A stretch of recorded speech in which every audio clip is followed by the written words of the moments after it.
Fala turma, como é que vocês estão? Sejam muito bem-vindos a esse vídeo no YouTube. E aqui nesse vídeo eu quero comentar um pouco sobre os custos que geralmente não são fáceis de serem enxergados dentro de uma empresa e pode estar te custando muito caro, tá? E é uma coisa que eu vejo poucas pessoas falando aqui no canal no YouTube, beleza? Para você que não me conhece, eu sou o Pedro, eu sou empreendedor, tenho 25 anos, sou casado. Hoje eu tenho uma empresa de educação médica, que a gente tem pós-graduações, cursos livres, enfim. Sou economista em formação e engenheiro também em formação, mas vamos lá. O fato de ter que conciliar a faculdade com o negócio é uma coisa que atrasa um pouquinho a trajetória acadêmica aí, mas papo para outro vídeo, tá? Turma, vamos lá, eu quero testar aqui um formato novo, porque eu gosto muito de coisas didáticas, tá? Então, eu gostei muito disso daqui e vamos testar, beleza? Seguinte, galera, uma coisa que eu sempre falo, principalmente no Brasilzão de 2026, é que todo empreendedor, ele deveria se atentar muito aos custos, à parte financeira da empresa, tá? Por que eu estou falando isso? Porque em pleno 2026, taxa de juros, cara, 15% ao ano, inflação nas alturas, gasto público, toda aquela loucura, a gente está enfrentando uma crise econômica e as coisas elas tendem a dar uma piorada. Ou seja, turma, para nós que somos empreendedores, em momentos como esse, errar custa muito caro, beleza? Uma contratação errada, uma despesa extra, ainda mais negócios que tem uma margem baixa, né? Varejo, por exemplo, tem uma margem baixa, ou seja, o custo ele ainda custa muito caro, assim que qualquer peidinho que sai da linha ali é um mês de negativo, é um trimestre negativo, tá? Agora vamos lá, todo mundo fala sobre vários custos, beleza? Que você tem que, enfim, prestar atenção, mas eu quero falar de 3 custos que geralmente nós empreendedores não olhamos, mas são muito principais, são muito mais delicados do que um custo financeiro na prática, tá? Qual que é o primeiro, turma? É o que eu chamo de custo de complexidade.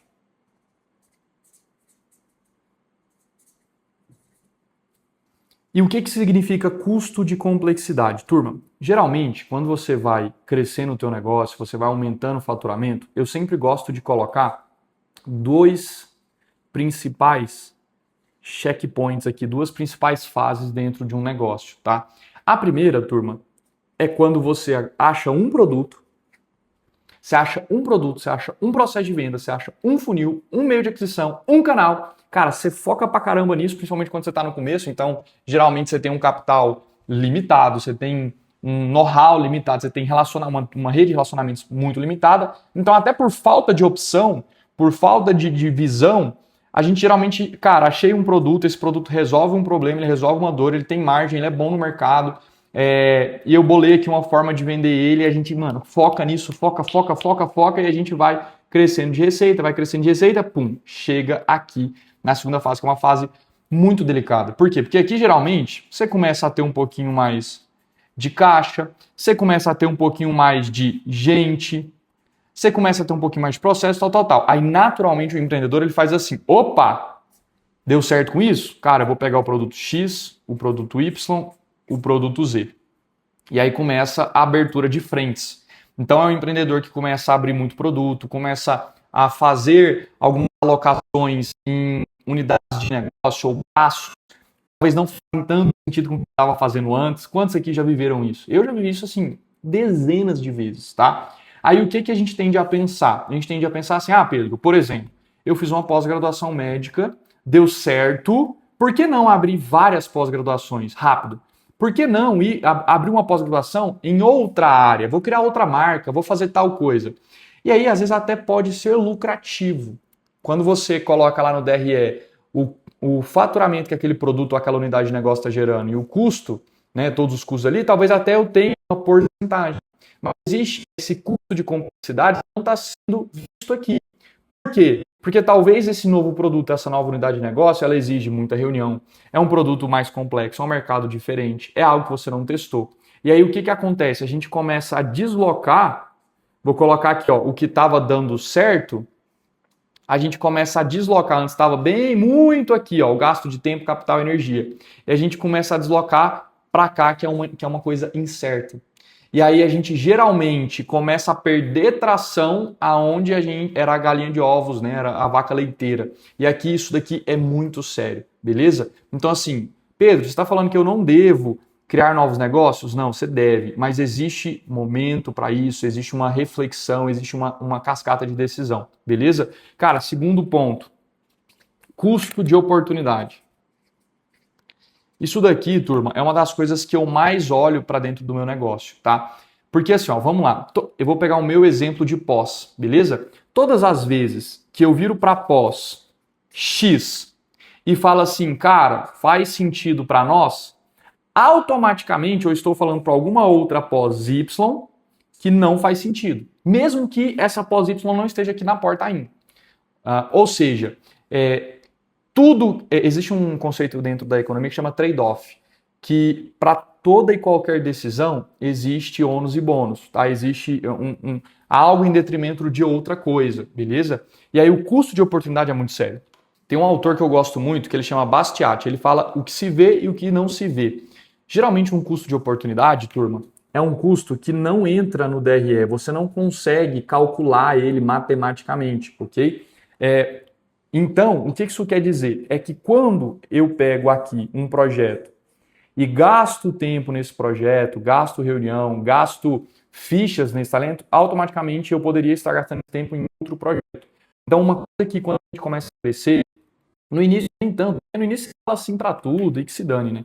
Mas depois, cara, que você começa a crescer um pouquinho, você começa a ter que pensar muito em qual projeto você toma as decisões de entrar. Vou dar um exemplo próprio, tá? Recentemente apareceu um projeto muito bacana aqui para nós e que fazia sentido com a nossa visão, fazia sentido com aquilo que a gente já estava fazendo, ok? Fazia sentido com aquilo que a gente estava fazendo. E aí eu tinha topado esse projeto, mas depois a gente começou a refletir e pensar que quando a gente fosse empenhar capital, enfim, de maneira geral, naquele projeto, isso obviamente nos obrigaria a não investir em outro projeto que talvez faria mais sentido para o nosso momento. E aí, turma, uma coisa que eu sempre falo, custo de oportunidade, custo de complexidade, tem muito a ver com decisão do empreendedor, beleza? Tem totalmente a ver com decisão de qual projeto faz sentido, qual projeto não faz sentido. E aí, turma, nem sempre fazer sentido ou não fazer sentido é financeiro, tá? Vou dar um exemplo. Dentro dessa minha linha de decisão, eu optei por um projeto que vai trazer menos lucro para o meu negócio a curto prazo é em um ano, do que aquele projeto que eu tinha declinado. Beleza? Mas esse projeto ele fazia mais sentido pela nossa perspectiva, pela nossa visão, pelo nosso público, pela nossa arquitetura de produto. Então, assim, nem sempre é só o que dá lucro ou o que não dá lucro. Existem várias cascatas de decisões e, principalmente, aplicar para a tua realidade de negócio. Tá? Então, hoje, por exemplo, a gente é muito pequeno, mas a gente já tem um caixa ali mínimo, a gente já tem time, né? É diferente lá atrás. Então, durante muito tempo, cara, eu falei não para tudo quanto é tipo de projeto. E todas as vezes que eu falei sim para um projeto que não tinha a ver, cara, deu ruim, me frustrei, a gente perdeu tempo, a gente perdeu dinheiro, perdeu relacionamento muitas vezes. Então, decisão tem muito a ver com isso. E eu sempre dou uma dica, turma, decisão se constrói de algumas formas, tá? Eu fui na China esses dias para trás, a gente passou 10 dias lá num curso de Start, cara, foi sensacional, voltar para negócios na área da educação. E aí o Fábio, né, que é um dos sócios lá e acompanhou a gente durante todos esses dias, ele falou assim, ó, know things, make decisions and make it happen, alguma coisa assim. Ou seja, saber das coisas, tomar decisões e fazer acontecer. Essa cascata. Então tudo para tomar decisão, ela começa sobre saber das coisas, né, saber sobre o mercado, enfim, isso envolve vários fatores, envolve estudo, enfim, mas o principal que eu sempre falo é multidão de conselheiros. Dentro da multidão de conselheiros existe a sabedoria, isso é bíblico. Então, uma das coisas que eu mais faço aqui para essa tomada de decisão, óbvio que tem a minha bagagem, tem o meu estudo, tal, mas acima de todas as coisas é multidão de conselheiros. Então, os meus sócios, pessoas, amigos, eu vou cultivando. Então, inclusive agora eu preciso terminar esse vídeo que eu preciso ir ali na casa de um colega pra gente trocar uma ideia, pra gente tomar um café, um cara super relevante. E eu trago isso para dentro da minha rotina como empreendedor, beleza? E aí, turma, último ponto é o que eu chamo de... Vou colocar para cá. Último ponto aqui, turma, é o que eu chamo de custo da decisão lenta. O que isso significa, turma? Muitas vezes a gente acaba, por dificuldade de decisão, até por custo de oportunidade, a gente acaba demorando muito para tomar algumas decisões. De todas as formas. Desde, por exemplo, demito ou não demito um funcionário, desde, por exemplo, topa ou não topa esse investimento, entra ou não entra nesse projeto. E aí, o que isso gera, turma? Acho de todos esses aqui, custo da decisão lenta, para mim, é o pior deles. Até porque, turma, quando você demora muito para decidir, às vezes até os erros, eles demoram muito a acontecer. Então você demora a aprender, você demora a recalcular a rota. E aí Jeff Bezos, cara, eu gosto muito, ele escreveu uma carta em 2016 para os acionistas, né, para os stakeholders da Amazon, e ele falou que toda decisão, ela precisa ser tomada com apenas 70% de informação. Pedro, como assim? Para a nossa realidade, turma, que não é uma mega empresa bilionária, trilionária, como é a Amazon, Meta, Facebook e Google, para nós é até estranho isso, né? Do tipo assim, Pedro, eu tomo várias decisões que não tem esse tanto de informação, mas é porque, imagina só, tá? O Jeff Bezos, o CEO da Amazon, uma empresa multibilionária em dólar, tipo assim, uma das maiores, deve estar entre as 10 maiores empresas, quiçá, ou no máximo 15. Para eles não é tão normal. Toda decisão que eles fazem lá, turma, não é só um prejuízozinho, é um impacto gigantesco. Então, eles, naturalmente, os executivos, eles tentam tomar decisões com o maior número de informações, com estudo, com estatística, com probabilidade, tal. E o Jeff Bezos, cara, ele vem, né, contra isso, e fala assim, cara, se vocês tiverem 70% de informação, toma a decisão, acelera, vamos rápido, porque a gente perde o time. Tá? Eu vou dar um exemplo que acontece muito, cara, funcionário. Cara, o que eu vejo empreendedor demorando para tomar decisão, sabe? Chega para Pedro, cara, mas um funcionário isso, funcionário aquilo, e eu não sei. Cara, e nisso passou meses. Aí, às vezes, um problema problema judicial pode vir a acontecer, que pode ser muito menor, já está gigantesco. E o cara deu mais tempo ali pro pepino engrossar, pro caldo engrossar, tá? O tanto de gente que esse funcionário já contaminou ali, dentro da sua cultura, e às vezes não vai só um embora, vai dois, vai três, vai quatro, porque você demorou a tomar decisão e já contaminou todo mundo. E o tanto de venda que você perdeu, ou o tanto de cliente que você perdeu, ou enfim, por conta de um funcionário que você deveria ter tomado essa decisão de demitir antes, tá? Projeto é a mesma coisa. Turma, existem projetos que se você não entrar, acabou a oportunidade, perdeu o time, né? Então, eu vejo muita gente, tipo assim, Pedro, o cara me chamou para editar um negócio e eu preciso dele, tal, e o cara, pronto, perdeu, ele vai procurar outro, né? Cliente também, às vezes o cliente chega buscando uma solução que você não tem ainda, e aí você demora, nossa, eu não sei se eu vendo, eu não sei se eu vou atrás dessa solução para eu colocar dentro do produto, dentro da minha esteira de produtos. Cara, já era, a pessoa foi lá, procurou e achou a solução de outra pessoa. Então, custo de decisão lenta, turma, é uma das coisas que eu falo que eu mais levo em consideração aqui, tá?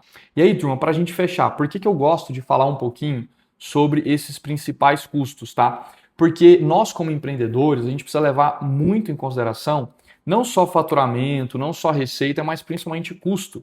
E eu sei que talvez isso pode não ser uma realidade se você fatura aí seus 30, 40, 50 mil por mês, porque no início a gente não precisa levar tanto em consideração, né? Quando a gente está no início, eu brinco que a gente precisa, cara, achar uma solução, achar um produto, focar em venda, já escala, e aí depois esses acordos vão aparecendo. Mas depois que você começa ali, cara, a faturar seus 2 milhões por ano, 2 milhões por ano para cima, você tem que começar a levar muito em consideração isso daqui e exercer um papel de dono muito mais inteligente, muito mais sábio, para tomada de decisão, até para você ser ainda mais executor e conseguir sucesso no Brasil, tá? Então, se você gostou desse vídeo, compartilha com seus amigos, deixa o like, se inscreve, porque aqui eu vou dar sempre dicas de como que você pode viver o teu negócio de maneira mais saudável, enfim, crescer e gerar propósito e impacto no Brasilzão. Fechou? Tamo junto e até a próxima. Valeu!